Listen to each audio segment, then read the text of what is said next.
ئازیزان سڵاو خۆشحاڵین لە بەرنمەیەکتری ڕاڤا بە دیدارتان شا دەبین.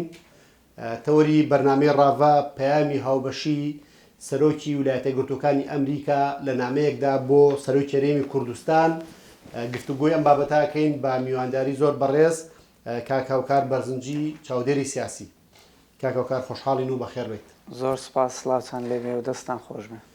کاکاوکار پەیامی هاوبەشی لە نامەکەی بایدندا بۆ سەرۆکی هەرێمی کوردستان تەوەری ئەو بابەتەیە کە ئەمانەوەی گفتوگۆی لێ بکەین و لە ماوەی چەند ڕۆژی ڕابردووش بەشێک لە میدیای کوردی و لە میدیای نێودەوڵەتی کە پرسی کورد بۆیان گرنگە فۆکسیان لەسەر ئەو نامەیە بوو کە بە نامەیەکی درێژ و بە نامەیەکی ڕوون وەسفەکرێت لەسەرەوەی کە سەرۆکی یەکێک لە گەورەترین دەوڵەتەکانی دنیا یان گەورەترین دەوڵەتی دنیا کە ویلایەتە یەکگرتووەکانی ئەمریکایە نامەیەکی ئاراستەی سەرۆکی هەرێمی کوردستان کردووە. پێم خۆشە لەوە دەست پێ بکەین جەناب دۆ شۆڤەکارێکی سیاسی بۆچی هەرێمی کوردستان بۆ ئەمریکا گرنگە و بۆ لەم تەوقیتەیە سەرۆکی ئەمریکا بە گرنگ جێزانێ نامەیەک ئاراستەی سەرۆکی هەرێمی کوردستان بکات. بەڵێ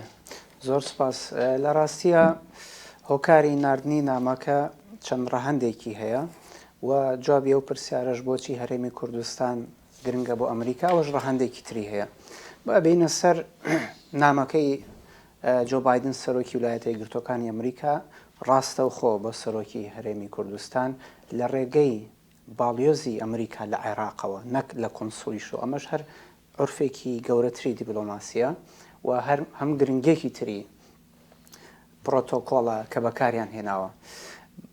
نامەکە تایدا تاکید لە هاوبەشی و گرنگی و خەمخۆری ئەمریکای بۆ هەرێمی کوردستان و دڵنیای هەرێمی کوردستان ئەکاتەوە لە پاراستن و هاوبەشی پێکردنی بۆ قۆناغی دواتر. هۆکاری ناردنی نامەکەش لە ئێستاە لە ناو ڕۆژهەڵاتی ناوەڕاست و حکوومەتی عێراقیە چەند تەنگەشەیەکی سیاسی هەیە، قەیرانی سیاسی هەیە. ئەکرێ لەو نامەیەوە بڵێ کە ئەمریکا بۆ هەر ئاڵۆزیەک وەکو جارانی پێشتر لە ڕێگەی ئەو نامەیەوە بۆ ئاسایکردنەوەی تەنگەژە سیاسی و ئەمنی و حتا ڕادەیەک ئابوووریەکانیشەوە دیسانەوە هانای بۆ هەرێمی کوردستان بردوێتەوە. بۆ مانایی ناکە هەرێمی کوردستان پێگەی گەورەترە لە ئەمریکا، بەڵام لە ناو جیۆپۆلەتیکی خۆیان لە هەڵکەوتەی جوگرافی خۆیان هەرێمی کوردستان دەسەڵاتێکی چۆنەڵی باگراوندێکیە دەسەڵاتێکیە کە ڕۆڵی هەبێت لە ئاساییکردنەوەی ئەم دۆخە ئاڵۆزە سیاسی عێراقدا. پرسی پێکنەهێنانی حکوومەتە ئەوە نزیکەی نیوەی ساڵێک تێپەڕیوە لەسەر هەڵبژاردنەکانی حکوومەتی عێراقی. دواتر لایەنەکان چەند مانگێک بە دوای ئەم هەڵبژاردنەیە لایەنەکان قبوڵی ئەنجامەکانیان ناگرێت. لەمەشە هەرێمی کوردستان بە هەمان شێوە هەر هانای بۆ براوە پشتی پێبەستراوە و ڕۆڵی چارەسەری هەبووە. بیرمان نەچێ سەرۆکی هەرێمی کوردستان کاک نەچیروان بارزانی دەست پێش خەریەکی تری کرد، ئەوان پێڵەن ئینیشیەیتیڤ. ئەم ئینیشیەیتیڤە لە زەهنی کۆشکی سپیا وێنەیەکی جوانی دروست کرد. ئەمەش هەر بەشێکە لە سۆفت پاوەر، ئەمەژە چێتە چوارچێوەی هەژمونی لیبرال دیموکراسیەکانەوە ئەوان بە گرنگی لێ ئەڕوانن. دواتر کە ئەم تەنگەشەیە دروست بوو و ناکۆیکەکان لەسەر دروستبوونی سەرۆکایەتی کۆمار، خۆی هەڵبژاردننی سەرۆکی کۆمار دەستپێکی پێکهێنانی پرۆسس سیاسەکەی بۆ کابینی حکوومەتی عێراقی لەژێر ناوی سەرۆکایەتی کۆمارە ئەم کێشانە، ئەگەر نە لە ڕاستیە دوای هەڵبژاردننی سەرۆکایەتی کۆمار کێشەکە لەسەر سەرۆکوەزیران و پێکهێنانی خودی کابینەکەیە.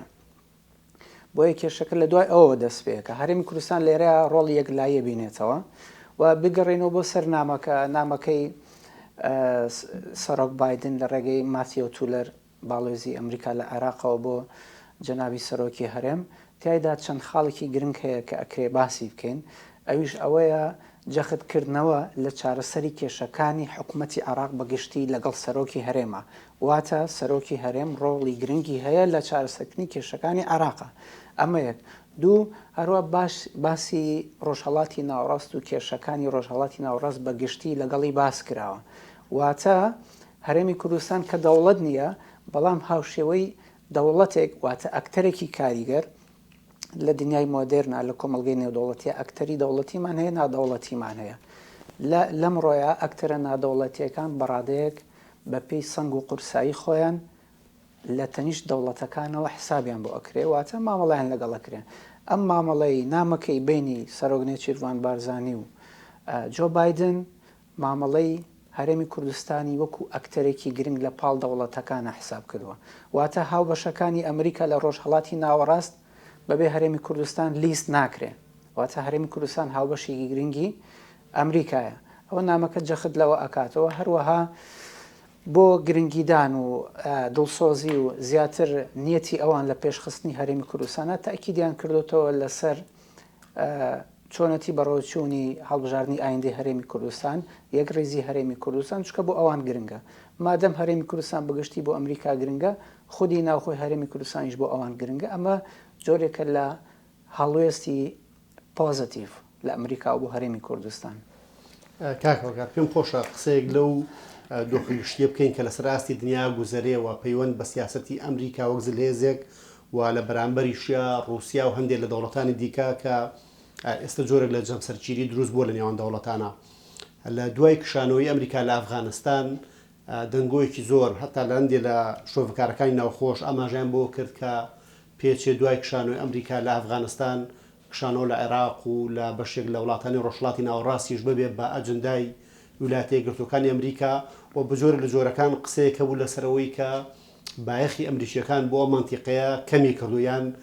ئەو ئاستی گرنگی کە جاران بەم ناوچیان ناوە وەکو جاران نامێنێتەوە بەڵکو لیڤڵەکەیەتە خوارەوە بەراورد بە سیاسەتی ئەمریکا لە هەندێک شوێنی تر و لە بەرامبەر بە ڕووسیا و بە چین و بە زۆر کایتر. ئەم دەنگۆیە جارێکی تر خۆی دەمەزەرد و خۆی تازە کردەوە کاتێکە جەنگ لە نێوان رووسیا و ئۆکراین ڕوویە و بە جۆر لە جۆرەکان خوێنەوەی ئەوواکرا کە ئەمریکیەکان زیاتر لەیرە بەدووە هۆڵەدەن ئەوەندەی ململانیەکانیان ڕاستەخۆ لەگەڵ رووسایە بێت ئەوەندە لە ڕێگەی هەندێک وڵاتی تریان لە ڕێگەی هەندێک کێشەی لاوەکی تر بەراورد بۆ کێشە گەورەیە ئەمریکا ئەوەندە فۆکس نەکا. بەڵام ئەوەی کەی بینین لە دوای جەنگی رووسیا ئۆکراین ئەمریکا بە جۆر لە جۆرەکان هەوڵەیات پەیوەندەکانی لەگەڵ بەشێکی زۆر لەگە هاوپەیمانەکانی لە دەوڵەتە گەورەکان لە دەوڵەتە یان ئەکتەرە نادەوڵەتیەکان جارێکی تر دڵنیاییان هاتێ. بۆ نمونە سەرۆکی ویلایەتە یەکگرتووەکانی ئەمریکا سەردانی چەند دەوڵەتێکی ئەوروپای کرد وەکو جۆرێک لە دڵدانەوە وەکو جۆرێک لە دووپاتکردنەوەی هاوپەیمانەتی و لەو چوارچێوەیەشە بۆ نمونە وەزیری دەروی ئەمریکا باڵوێزەکانی لە ڕێگەی نامەی ڕاستەخۆی سەرۆکەوە جۆرێک لە دڵنیاییە درێتەوە بە بەشێک لە هاوپەیمانەکانی ئەمریکا لەوەی کە ئەمریکا هەم حزور و ئامادەیەکەی مێنێت و هەم درێژە بە هاوپەیمانەتەکەی ئەیات. خوێندنەوە جەنا بچێ بۆی کە ئەمریکا لەم نامەیە یان لەم پرۆسەیە هەرێمی کوردستانی نادیدە نەگرت و بۆی گرنگ بووە لە پاڵ بەسەرکردنەوەی هاوپەیمانەکانیە هەرێمی کوردستانیش بەشێک بێ لەو ڕیزبەندیە. بەڵێ خۆی خودی ئەو نامەیە کە بۆ سەرۆکی هەرێم هاتووە جۆرێک لە وەڵامی ئەو بۆ چوونانە ئەیاتەوە کە لە دوای کشانەوەی ئەمریکا کشانەوەی مطلقی ئەمریکا لە ئەفغانستان و دواتر بە پێ ڕێکەوتن نامە لە کۆتای 2021 کشانەوەی ڕێژەیی لە عێراقیش دەست پێکا و بە هەرێمی کوردستانەوە نامەکە ئەو دەنگۆیانە ڕەت ئەکاتەوە بەڕادەیە کە ئەمریکا ئیهمالی هەرێمی کوردستانی نەکردووە. ینی با بڵێن ئەمریکا وازی لە هەرێمی کوردستان نەهێناوە بەو معنایی کە ئەمریکا لە ڕووی ئابووری و سەربازی و ڕوبەڕووبوونەی تیرۆرەوە هەرێمی کوردستان بەجێ ناهێڵێ. ئەو نامەیە یەکێکە لە وەڵامانە. ئەنجا با بینە سەر ئەوەی بۆچی سەرۆک بایدن سەردانی چەند وڵاتێکی ئەوروپی کە لە بەرێسە کێشە قەیرانی ئاسایشی هەیە لە ناو یەکێتی ئەوروپا. یەکێتی ئەوروپا هاوبەشێکی گرنگی ئەمریکایە، هەروەها قەیرانی شەڕی رووسیا و ئۆکرانیا ینی هەژمونونەکەی بەرەو کێشەی ئاسایشی لە ئەوروپا ڕۆ ئەو بینە سەر جوابی ئەوەی کە بەراوردی هەرێمی کوردستان بە ئەفغانستان لە ڕووی کشانەوەی ئەمریکاوە زۆر جیاوازە. یعنیەوە لۆجیکێکی سیاسی تیا نابینرێ ئەگەر تۆ بەو شێوە باس بکەیت. خۆی لە ڕاستیە ئەمریکا هەژمونی لیبرال دیموکراسی هەیە. لە دوای ساڵی 2001ەوە ئەمریکا خۆی پابندی هەژمونی لیبرال دیموکراسی کردووە لە سیاسەتەکانی بۆ دەرەوە. هەژمونی لیبرال دیموکراسی بۆ سێ هۆکار دروست بووە لە فەلسفەی سیاسی ئەوانە. ئەسڵەن فەلسفەی سیاسی لیبرال دیموکراسی لەناو ئەمریکایە بنەمای فەلسفەیەکی سیاسیە بۆ پاراستنی سێشت مافی مرۆڤ، بەردەوامی و گەشە سەندنی دیموکراسی و ئاشتی لە کۆمەڵگەی نێودەوڵەتی، هەروەها پاراستنی دیموکراسی لە ناوخۆی خۆشیان. دواتر لە ڕێگەی هاوپەیمانەکانیانەوە لە ڕێگەی سیاسەتی دەرەوەیانەوە ئەم لیبرال دیموکراسیە بڵاوەکەنەوە ئەکسپاندیەکەن لە کۆمەڵگەی نێودەوڵەتیە. هەردوو لایەنی کۆماری و دیموکراتەکان هەردووکیان باوەڕێن بە هەژمونی لیبرال دیموکراسی هەیە، بەڵام لە تەطبیقکردنیە و ڕوئیای جیاوازیان هەیە، هەروە لە سیاسەتی دەرەوە جێبەجێکردنەکەی جیاوازە. باسی دۆناڵد ترەمپ ناکەین. دۆناڵد ترەمپ دیاردەیەکی جیاواز بوو، ئەو دژی لیبرال دیموکراسی بوو، ئەوە دیاردەیەک بوو 4 ساڵ بوو کۆتایی هەو. بەگشتی ئەمریکا لە دوای 2000ەوە با بڵێن هەژمنی لیبرال دیموکراسی بڵاوەکاتەوە لە کۆمەڵگەی نێودەوڵەتیە. لە ڕۆژهەڵاتی ناوەڕاستە بین بەراوردی ئەفغانستان و هەرێمی کوردستان بکەین، هەرێمی کوردستان نەبووتە سەرێشە بۆ دیموکراسیەکەی ئەمریکا. هەرێمی کوردستان ماڵی بەرهەمهێنانی تیرۆریزم نییە، بە پێچەوانەوە ڕوبەڕووی تیرۆر و تیرۆریزمە بێتەوە و هاوبەشێکی گرنگی ڕوبەڕووبوونەوەی داعش بووە لە هاوپەیمانێتیەکەی کە ئەمریکا سەرۆکایەتی کردووە. هەموو ئەم خاڵانە لەناو ئەفغانستانە نییە. لەلایەکی ترەوە ئەمریکا لە سیاسەتی دەرەوەیە بە تایبەتی دیموکراتەکان هەمیشە وتویانە بژاردەی سەربازیان نییە.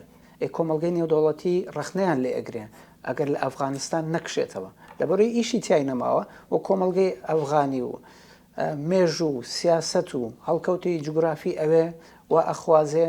ئەوان ناتوانن ئەو هەموو وزەیە سەرفکەن بۆ گەشەدانی دیموکراسی و پاراستنی ئاشتی لە ئەفغانستانە. بە بەراورد بە هەرێمی کوردستان کە هەرێمی کوردستان بەڕادەیە کۆمەڵگەیەکی مۆدێرنە لە زەهن و چاوی ئەمریکیەکانەوە و پێگەیەکی باشی هەیە، واتە با بڵین شتێکی حازرە بۆ گەشە سەندنی دیموکراسی و هەژمونی لیبرال دیموکراسی بۆ ئەمریکا.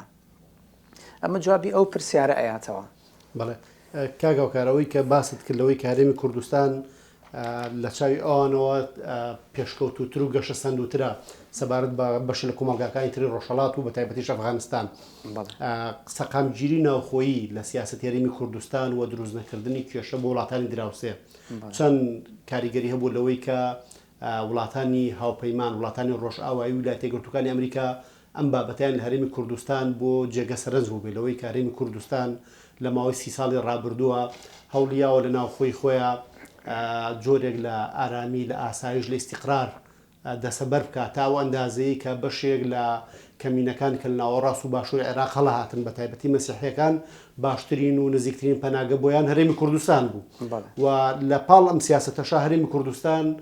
هەرگیز نەبووتە مای سەرێشە مای کێشە بۆ وڵاتانی دراوسێ و بە زۆر لە جۆرەکان توانیوتی لەگەڵ سیاسەتی نێودەوڵەتیە تەبابێتەوە. ئەمە تا چەند بۆ ئەمریکیەکان گرنگ بۆ لەوەی کە بەردەوامی بەم هاوپەیمانێتێ بدەن؟ بێگومان زۆر گرنگە لەبەرەوەی هەرێمی کوردستان ئەگەر ئەمریکیەکانیش و ڕۆژئاواش و کۆمەڵگەی نێودەوڵەتیش زانن کە کورد بەگشتی لە 1920ەوە هەتا ئێستا بە بابەتی ڕیفراندۆم و بە پەیمانی لۆزان و بە بەرەنجامی کۆتایی شۆڕشی ئەیلول و بە هەموو ئەم مێژوە دوور و درێژە حسابی کەیت دەجار کورد خیانەت با بڵێن ئێمە ناوی بنین خیانەت یان لە ڕێگەکە بەجێ هێڵراوە. ئەلەم ڕوانگەیەوە سەرۆک بارزانی ئەڵێت تەنها چیاکان دۆستی کوردن و ئێمە داربەڕووین، یعنی بەو مێژوە درێژەیە ئێمە وەکو داربەڕوو ئەم هەموو خیانەتەمان لێکراوە. دوجار زلهێزەکان ئێستا تێئەگەن و ئەم نامەیەش جۆرێکە لە پەشیمانی مێژووی هەرچەنە لە ماوەی کارکردنی سەرۆک بایدنە کە 17 جار کە جێگری سەرۆک ئۆباما بووە و سەردانی عێراقی کردو لە پراوێزیە سەرۆک بارزانی و دەسەڵاتدارانی هەرێمی کوردستانی بینیوە. هەموو ئەمانە دڵسۆزی خودی بایدن و ئەمریکایە بۆ هەرێمی کوردستان کە ئەم داربەڕووە ئەم هەرێمی کوردستانە ئەم هەموو مێژووە ناهەموارەی تێپەڕاندووە ئەوە بە توندی ماوەتەوە و لە ناویشیە لە زۆربەی ناوچەکانە هەر سێ تەقسە دینیەکە پێکەوە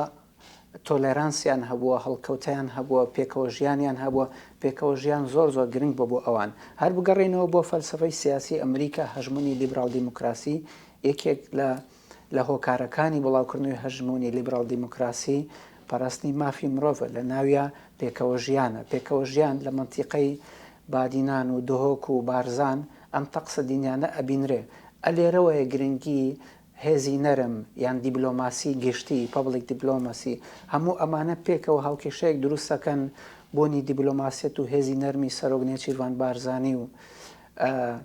داربەڕۆکەی سەرۆک بارزانی و دڵسۆزی و بەرخۆدانی سەرۆک بارزانی و پێشمەرگە و پێکەوە ژیانی گوندنشینان و تەقسە دینیەکان هەموو ئەمانە پەیکەرێکی دیموکراسی و ئاشتی دروستەکەن کە لە ناو زیهنیەتی تیۆریستەکان و نووسەرەکانی ڕۆژئاوایە باز لە بڵاوبوونەوەی هەژمنی دیموکراسی و پێکەوە ژیانەکەن ئەم پەیکەرە جوانی هەرێمی کوردستانە بینن ئەمە گرنگیەکی خۆی هەیە هەروە بێتە سەر گرنگی جیۆپۆلەتیکی هەرێمی کوردستان تۆ لەو لاوە ئێران هەیە کە ئێران دەستی خسوتە بینەقاقای دەوڵەتی عێراقەوە ئەمریکاش لە دوای 2023ەوە کە ڕژێمی سەدامی ڕوخاندووە و ویستەتی گەشە بە دیموکراسی و ئابووری و بنیادنانەوەی دەوڵەتی عێراق بکە بەدیلەکەی ئەو هەرێمی کوردستان بووە هەرێمی کوردستان باشترین جێگە و پێگەی ئەمریکا بووە بۆ بنیادنانەوەی بینای دەوڵەتی عێراق تۆ ئەگەر بینایەکی ڕووخاو تە ئەمیر بکەیتەوە پێشتر خۆ ئەبێ جێگەیەکت هەبێ پلانی تیا بڕێژیتەوە تیادا بڕێژیتەوە هەرێمی کوردستان هەموو کاتێ جێگەیەکی باش بوو بۆ ئەمریکا بۆیە ئەمریکا هەمیشە گرنگی بە هەرێمی کوردستانەیە ئەم نامەیەش ئەوە تاکی دەکاتەوە وە گرنگێکی زۆر هەیە گەر ئێمە قسەی لەسەر بکەین نامەکەی سەرۆک بایدن بۆ هەرێمی کوردستان یان بۆ سەرۆکی هەرێمی کوردستان گرنگیەکەی لەوایە لە ڕۆژهەڵاتی ناوەڕاستە چەند هاوپەیمانێکی ئەمریکا هەیە بە پەنجەی دەست دەبژێردرێن یەکێ لەوانە هەرێمی کوردستانە هەرێمی کوردستان لە تیۆریا وەکو دەوڵەتێک مامڵی لەگەڵەکرێ لە تیۆریە دیبلۆماسیەکانە وەکو دەوڵەتێک لە عورفە دیبلۆماسیەکانە بە هەمان شێوە و بە هەمان میکانیزم نامی ئاراستە کراوە بۆیە ئەمە گرنگە وە داهاتوویەکی ڕوون لە پلان استراتیجیەکەی ئەمریکا لە هەرێمی کوردستانەوە ئەبینرێ کۆمەڵی هێڵی بەرژەوەندی ئەمریکا هەیە لە ڕۆژهەڵاتی ناوەڕاستە دەوڵەتانی دەوروبەری هەرێمی کوردستان دەچنە ناوچە و بەربەرژەوەندی و هێڵە دیبلۆماسیەکانی ئەمریکا ئەکەون بەڵام هەرێمی کوردستان لە هەموو ئەم سەرێشانە بە دوورە بۆ ئەمریکا بۆیە توانین بڵین یعنی هیچ هۆکارێک نییە بۆ ئەوەی گومانی لێ بکەی هەرێمی کوردستان زۆر زۆر گرنگە بۆ ئەمریکا و بۆ ڕۆژئاواش تا ڕادەیەک کاکەوکار بەڵام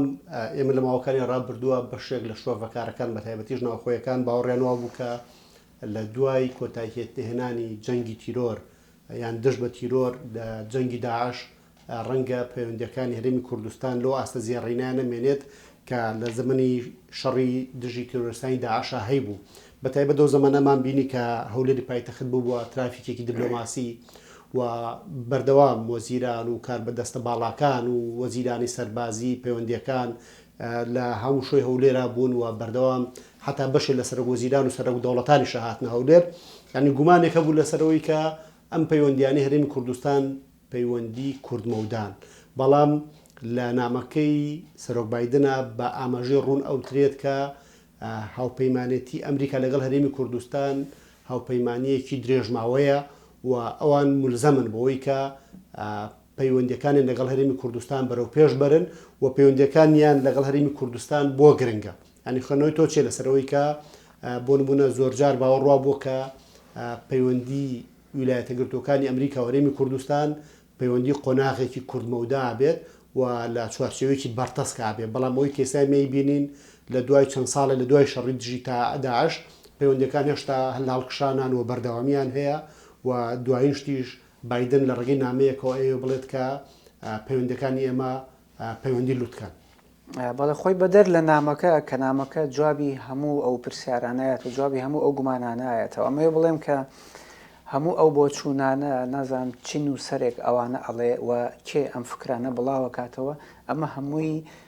باگراوندێکی نەخوێندنەوەی دۆخەکەیە نالۆجیکیە تێنەگەیشتنە لەو دۆخە سیاسیە لەبەرەوەی ئەوان لە کۆشکی سپیەوە لە وەزعەتێ ئەگەن ئێمە خۆمان لە ناو دەوڵەتی عێراقا چۆنە بێت تێ نەگەین کە داعش لە ئێستایا زیاتر دەستکراوەترە مەترسیەکانی داعش لە ئێستایا زیاترە لە ڕابردووە بەرپرسیارەتی خەلافەتێکی دەوڵەتی ئیسلامی لەسەر بووە ئێستا ئەو مەسوولیەتەشی نەما واتە زیاتر ڕای بڵێ زیاتر وەکو تیرۆر و وەکو هەڵاتویەک ئەتوانێت مامەڵەکە باڵندەیەکی دەستکراوەیە پێشتر بە بۆنەی خلافەتەکەیەوە ئەتوانرا بڵێن لە ناو قەفەسێکایە ئەبێ مەسئولیەتی ئەو قەفەزە بپارێزێ ئێستا ئەوەشی نەماوە واتە مەترسی داعش لە جاران زیاترە لە بەرۆی لە ئایدۆلۆجیایە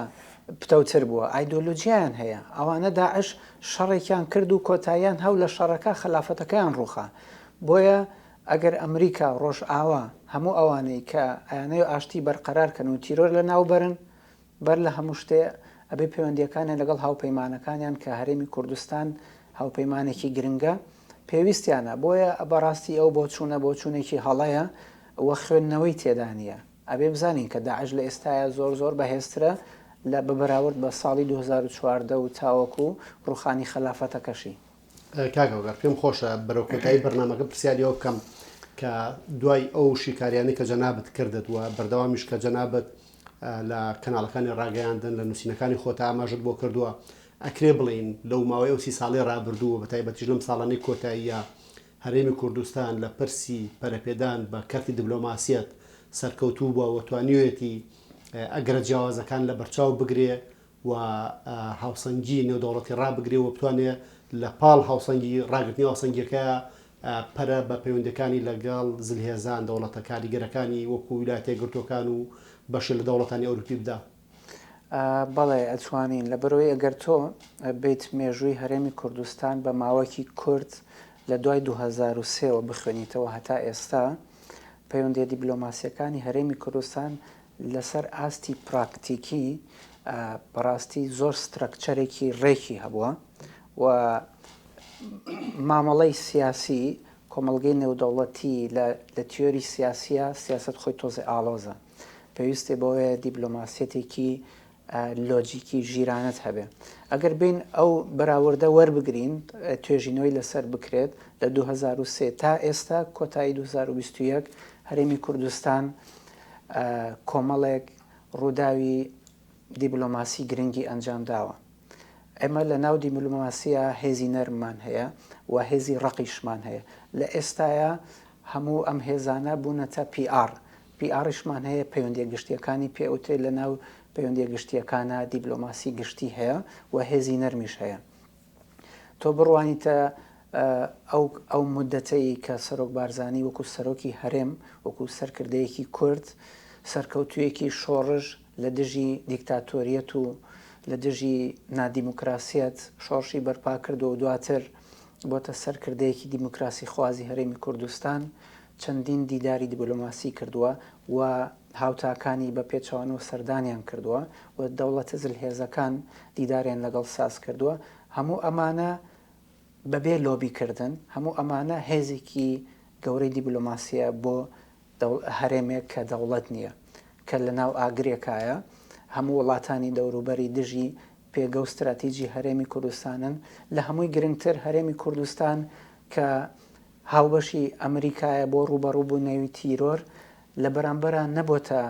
دوژمن و بربەرەکانی هیچ دەوڵەتێکی تری زلهێز ئەگەر لە داهاتووە کۆمەڵگەی نێودەوڵەتی ببێ بە دوو بلۆک هەرێمی کوردستان نمونەیەکی جوانی دیبلۆماسیە لە بەرەوەی نەبۆتە دوژمنی هەردوو لایەن لە هەمان کاتە دۆستی هەردوو لاشیانە دواتر دیبلۆماسیەتی هەرێمی کوردستان و سەرۆک نێچیروان بارزانی هەروەها سەردانەکانی